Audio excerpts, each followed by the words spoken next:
प्रश्नावली 1.2 का अब हम यहाँ पर प्रश्न दूसरा सॉल्व करेंगे। तो यहाँ पर पूर्णांकों के निम्नलिखित युग्मों के HCF और LCM ज्ञात कीजिए। HCF कहलाता है संख्याओं में प्रत्येक उभयनिष्ठ अभाज्य गुणनखंड की सबसे छोटी घात का गुणनफल, और LCM कहलाता है संख्याओं में संबद्ध प्रत्येक अभाज्य गुणनखंड की सबसे बड़ी घात का गुणनफल। तो यहाँ पर पहले हम अभाज्य गुणनखंड करेंगे, जो ये पहला, दूसरा और तीसरा है, इनमें सभी के। तो यहाँ पर पहला ही सॉल्व करते हैं। तो यहाँ पर 26 और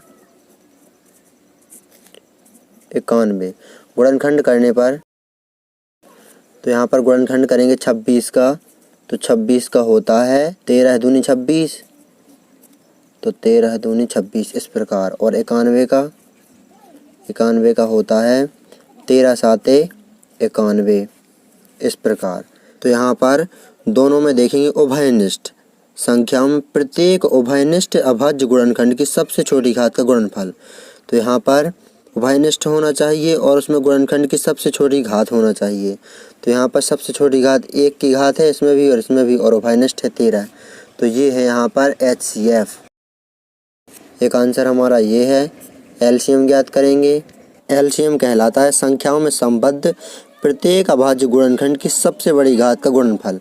तो सबसे बड़ी घात 2 की है 2 ही, इंटू यहाँ पर कहा है LCM में प्रत्येक अभाज्य गुणनखंड की सबसे बड़ी घात का गुणनफल, प्रत्येक अभाज्य गुणनखंड। तो 2 गुणे 13 गुणे 7। यहाँ पर 13 2 बार है तो एक बार ही लिखना है, अधिकतम घात लिखना है। अब यहाँ पर हम गुणा कर देंगे इन सभी का। तो 13 7 91, 91 दूनी 182। तो ये आ गया हमारा LCM। अब हम यहाँ पर जांच करेंगे, जांच करने के लिए कहा है। तो यहाँ पर सूत्र देखेंगे, ये वाला फॉर्मूला लगेगा, दो संख्याओं का गुणनफल बराबर HCF गुणे LCM।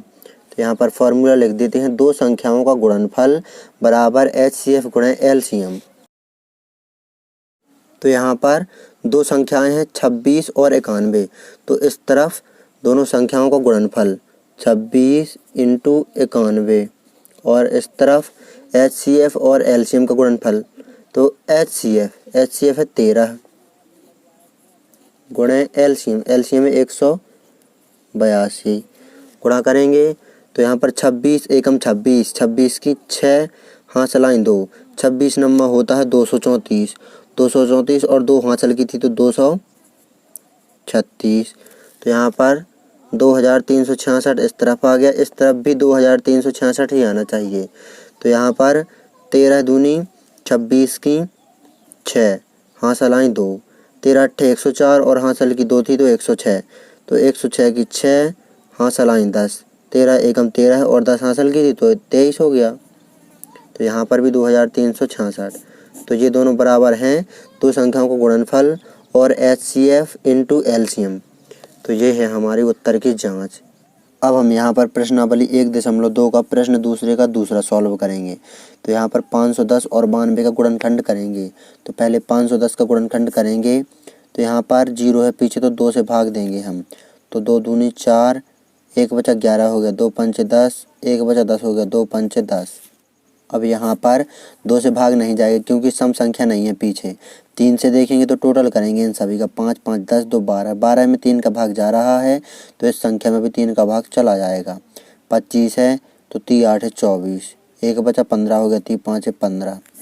अब यहाँ पर 3 से भाग नहीं जाएगा, 5 से जाएगा भाग, 5 एकम 5, तो यहाँ बचा 3 35 हो गया, 5 7 35, तो यहाँ पर 17 बचा।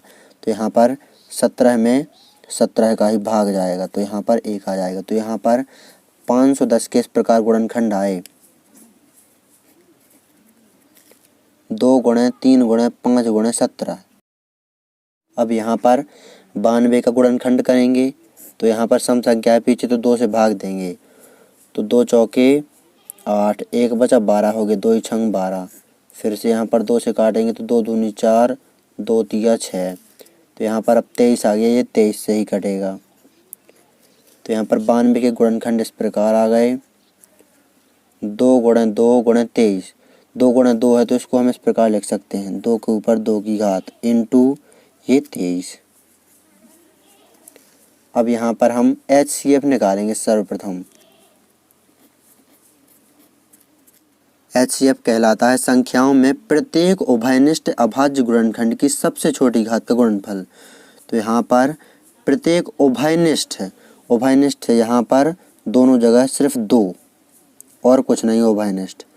तो प्रत्येक उभयनिष्ठ अभाज्य गुणनखंड की सबसे छोटी घात, तो यहाँ पर है सबसे छोटी घात 2 के ऊपर 1 की घात, यहाँ पर 2 के ऊपर 2 की घात है, लेकिन सबसे छोटी घात लेना है।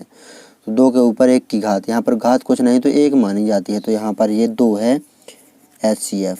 HCF की परिभाषा ये है संख्याओं में प्रत्येक उभयनिष्ठ अभाज्य गुणनखंड की सबसे छोटी घात, इसका गुणनफल। तो ये है HCF। LCM निकालेंगे। LCM की परिभाषा है संख्याओं में संबद्ध प्रत्येक अभाज्य गुणनखंड की सबसे बड़ी घात का गुणनफल। वहाँ पर था प्रत्येक उभयनिष्ठ अभाज्य गुणनखंड, लेकिन यहाँ पर है प्रत्येक अभाज्य गुणनखंड, सभी गुणनखंड लेंगे और उनकी सबसे बड़ी घात का गुणनफल। वहाँ पर सबसे छोटी घात का गुणनफल HCF में और उभयनिष्ठ भी, लेकिन LCM में सबसे बड़ी घात का गुणनफल और सभी अभाज्य गुणनखंड लेंगे। तो यहाँ पर 2 में सबसे बड़ी घात है 2 के ऊपर 2 की घात इंटू 3 5 इंटू 17 और ये 23 भी, सभी ये इंटू में ले लिए। अब हम यहाँ पर गुणा करेंगे। तो यहाँ पर 2 2 दूनी 4, 4 तिया 12, 12 पंचे 60, इतना लिख लेते हैं, समझ में आएगा आपको अच्छी तरह से। 60 गुणे 17 गुणे 23। अब यहाँ पर 17 का गुणा 60 में करेंगे तो 0, 17 छक्का 102, 1020 आ गया। अब यहाँ पर 23 का गुणा करेंगे इसमें, तो यहाँ पर 0, 23 दूनी 46, 23 एकम 23। तो यहाँ पर LCM आ गया 23,460। अब यहाँ पर हम जांच करेंगे। तो इस सूत्र से जांच होती है, प्रश्न में भी कहा है। दो संख्याओं का गुणनफल, दोनों संख्याएं 510 और 92। तो यहाँ पर 510 गुणे 92। इस तरफ हम HCF और LCM का गुणनफल, HCF है यहाँ पर 2 इंटू LCM है यहाँ पर 23,460। तो यहाँ पर 92 का गुणा करेंगे 510 में, तो यहाँ पर 92 का 0 में करेंगे तो 0, 92 एकम 92, 92 की 2, हासिल आई 9। ध्यान देना, यहाँ पर लिख देते हैं 92 पंचे होता है 460 और हासिल की 9 थी, तो 460 में 9 जोड़ देंगे तो 469, 46,920 आ गया इन दोनों का गुणनफल। अब इस तरफ हम देखेंगे तो इस तरफ 2 का गुणा कर देंगे 23,460 में, 2 का गुणा 0 में करेंगे तो 0, 2 का गुणा 6 में करेंगे तो 12 की 2, हासिल आई 1, 2 जोड़ के 8, हासिल की 1 थी तो 9 और 23 दूनी 46, 46,920 इस तरफ भी आ गया। तो ये जांच कर दी, दोनों तरफ बराबर है मान, यानी कि हमारे HCF और LCM सही हैं। अब हम यहाँ पर प्रश्नावली 1.2 का प्रश्न दूसरे का तीसरा सॉल्व करेंगे। तो यहाँ पर HCF और LCM ज्ञात करके हमें जांच करना है दो संख्याओं का गुणनफल बराबर HCF गुणे LCM। तो यहाँ पर गुणनखंड करेंगे हम 336 का और 54 का। तो इस तरफ पहले हम 336 का करेंगे गुणनखंड। तो यहाँ पर सम संख्या है पीछे, तो 2 से काटेंगे, 2 से भाग देंगे तो 2 एकम 2, 1 बचा 13 हो गया, 2 छंग 12, 1 बचा 16 हो गया, तो 2 अट्ठे 16। अब यहाँ पर सम संख्या है, फिर से 2 से काटेंगे, तो यहाँ पर 2 अट्ठे 16, 2 चौके 8। सम संख्या है फिर से 2 से, तो यहाँ पर 2 चौके 8, 2 दूनी 4। अब यहाँ पर सम संख्या है पीछे, फिर यहाँ पर 2 से भाग देंगे, 2 दूनी 4, 2 एकम 2। अब यहाँ पर 21 आ गया। अब यहाँ पर 3 से भाग देंगे, तो 3 से 3 7 21, तो 7 आ गया। अब 7 से देंगे भाग तो 1 आ गया। तो यहाँ पर 336 के गुणनखंड इस प्रकार आए, 2 गुणे 2 गुणे 2 गुणे 2 गुणे 3 गुणे 7। तो यहाँ पर 336 के गुणनखंड 2 है 4 बार, गुणा करके तो 2 के ऊपर सीधे 4 की घात लिख देते हैं इस प्रकार, इंटू 3 और इंटू में 7। अब यहाँ पर 54 का करेंगे गुणनखंड, तो यहाँ पर सम संख्या है पीछे तो 2 से काटेंगे, 2 का भाग देंगे तो 5 है, 2 दूनी 4, 1 बचा 14 हो गया, 2 सत्ते 14। अब 3 से काटेंगे तो 3 नाम 27 तो 9 आ गया। फिर से 3 से काटेंगे तो यहाँ पर 3 आ जाएगा, फिर से 3 से तो 1 आ जाएगा। तो यहाँ पर 54 के गुणनखंड इस प्रकार आए कि 2 गुणे 3 है 3 बार, तो 3 के ऊपर 3 की घात इस प्रकार लिख सकते हैं हम। तो यहाँ पर HCF निकालेंगे। HCF कहलाता है संख्याओं में प्रत्येक उभयनिष्ठ अभाज्य गुणनखंड की सबसे छोटी घात का गुणनफल। तो यहाँ पर उभयनिष्ठ देखेंगे, उभयनिष्ठ 2 है दोनों में और 3 है, तो सबसे छोटी घात 2 की दोनों में सबसे छोटी घात है ये वाला, और 3 की सबसे छोटी घात है ये 3, तो 2 और 3 इनका गुणनफल 6, ये है HCF। LCM निकालेंगे। तो LCM होता है संख्याओं में संबद्ध प्रत्येक अभाज्य गुणनखंड की सबसे बड़ी घात का गुणनफल। संख्याओं में संबद्ध प्रत्येक अभाज्य गुणनखंड, तो 2 है, 3 है और 7, इनकी सबसे बड़ी घात का गुणनफल। तो 2 में दोनों जगह सबसे बड़ी घात है 2 की घात 4, इंटू 3 में दोनों जगह सबसे बड़ी घात है 3 की घात 3, इंटू और 7 यहाँ पर एक बार ही है, तो यहाँ पर गुणा करेंगे तो यहाँ पर 2 2 दूनी 4, 4 दूनी 8, 8 दूनी 16 है, 2 के ऊपर 4 की घात, इसको हम सॉल्व करेंगे तो 16 आएगा। 2 2 दूनी 4, 4 दूनी 8, 8 दूनी 16 है, और इंटू अब यहाँ पर 7 और यहाँ पर है ये 27 हो जाएगा, 3 3 9 9 होती है 27, तो 27 सत्ते होता है 189। अब यहाँ पर हम 16 का गुणा करेंगे 189 में, तो यहाँ पर 16 नंबर 144 की 4 हासिल की यहाँ 14 है। ध्यान देना, 16 अट्ठे 128 और 14 है 142, 142 की 2 हासिल आई फिर से 14 है, 16 एकम 16 है और 14 30, तो 3024 आ जाएगा LCM।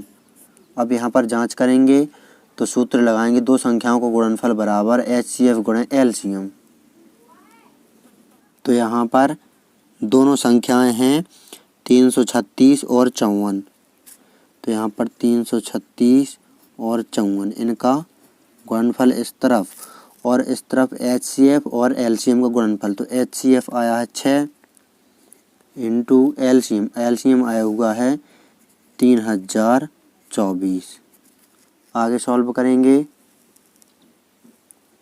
तो यहाँ पर गुणा करेंगे 336 का 54 में, तो 54 छक्के होता है 324, तो यहाँ पर 324 की 4 हासिल आएंगी 32, तो यहाँ पर लिख देते हैं हासिल 32।